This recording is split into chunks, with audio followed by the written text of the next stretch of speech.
各位網友大家好，今日我哋繼續我哋嘅養生保健系列，對世界的大部分感覺變得模糊，各種感官的退化。大家好啊，我是你的名字。最近我總在想，我們對這個世界的感知，是不是隨着時間在慢慢變化呢？不知道你們有沒有這樣的感覺？小時候能清楚地看到星星閃爍，聞到飯菜香就饞得不行，聽到小夥伴的呼喊馬上就能回應。可現在呢，好像對世界的大部分感覺都變得模糊了。其實啊，這很可能是我們的感官在慢慢退化。今天就和大家好好聊聊這個話題，順便分享一些能幫我們保持感官敏銳、維持健康生活的小方法。咱們先從眼睛說起。眼睛就像心靈的窗戶，可隨着年齡增長，這扇窗戶好像沒那麼明亮了。很多人過了40歲，就發現看近處的東西開始模糊，得把書本、手機拿遠一點才能看清。這就是老花眼，是眼睛裏的晶狀體和調節它的肌肉發生了退行性變化。除了老花眼，還有其他視力問題，比如對光線變化的反應沒那麼快了，從暗處走到亮處，眼睛得適應好久。環境一暗，看東西就費勁，對陽光也更敏感。晚上開車的時候，對面車燈一晃，眼前就白茫茫一片，特別影響駕駛安全。周邊視力也下降了，視野變窄，看東西得轉動腦袋才行，就連分辨顏色的能力都不如從前。有些相近的顏色看起來越來越像，再越易躲。聽力下降也是個常見問題。老年性耳聾就是和年齡相關的聽力損失，主要是外耳聽覺部分的毛細胞神經末梢退化引起的。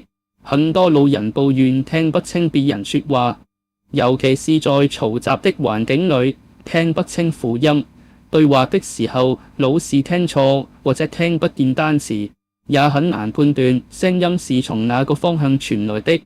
而且要是除了聽力下降，還伴有耳鳴，耳朵裏老是嗡嗡響，那生活就更受影響了。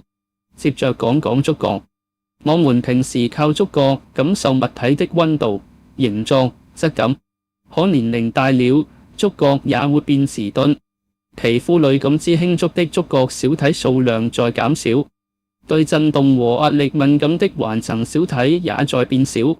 所以老人的手和腳對很多東西的感知都沒那麼靈敏了，手指拿東西容易掉，走路的時候對地面的感覺不清晰，就容易摔倒。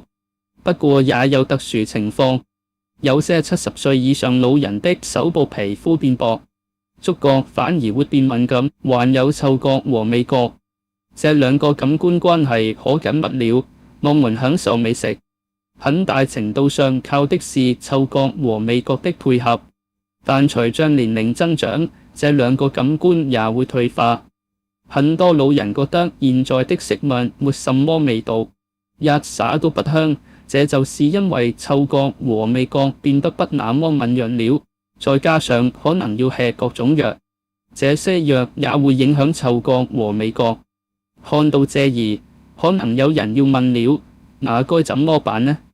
其實只要我們養成健康的生活方式，就能在一定程度上延緩感官退化。飲食方面一定要均衡飲食，多吃蔬菜水果，它們富含維生素和抗氧化物質，對眼睛、耳朵都有好處。像胡蘿蔔裏的胡蘿蔔素，對眼睛就特別好。西蘭花、藍莓這些抗氧化能力強的食物，能幫助身體抵抗衰老，還要保證攝入足夠的蛋白質，像瘦肉、魚類、豆類，對維持身體正常功能很重要。同時要控制鹽、糖和飽和脂肪的攝入，減少高油、高鹽、高糖食物，不然容易得高血壓、糖尿病這些慢性病，而這些病又會加速感官退化。運動也不能少，每週至少進行150分鐘的中等強度運動，像快走、游泳、騎自行車都可以。運動能促進血液循環，讓身體各個器官都能得到充足的養分，包括我們的感官器官。就拿眼睛來說，運動能增加眼部的血液供應，預防一些眼部疾病。對耳朵來說，運動可以改善內耳的血液循環，保護聽力。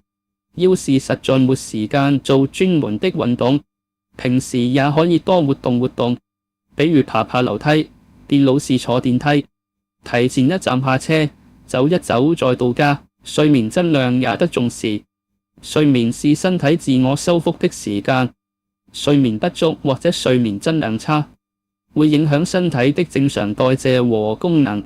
每天盡量保證7-8小時的高質量睡眠，晚上盡量在11點前上床睡覺，養成規律的作息時間。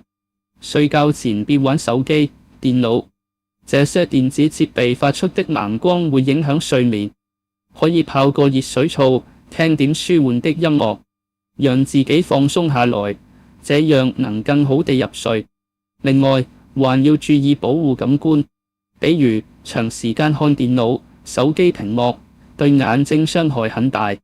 要定時休息，看看遠處，讓眼睛放鬆一下。在噪音大的環境裏，一定要戴上耳塞，保護聽力。平時可以多動手做一些精細的活動，像畫畫、寫字、編織，鍛鍊手指的觸覺靈敏度。最後，保持好心情也很關鍵。壓力、焦慮這些負面情緒會影響身體的內分泌和神經系統，間接影響感官功能。平時可以多和朋友聊聊天，出去旅遊，培養一些興趣愛好，讓自己的心情保持舒暢。希望今天講的這些能對大家有幫助，讓我們都能好好保護自己的感官，清晰地感受這個美好的世界。要是你們有什麼想法或者問題，歡迎在評論區留言，我們一起交流。好，今日嘅分享就嚟到呢度，喜歡呢條片嘅朋友，請大家留言、點讚同分享。我哋下條片再見，拜拜。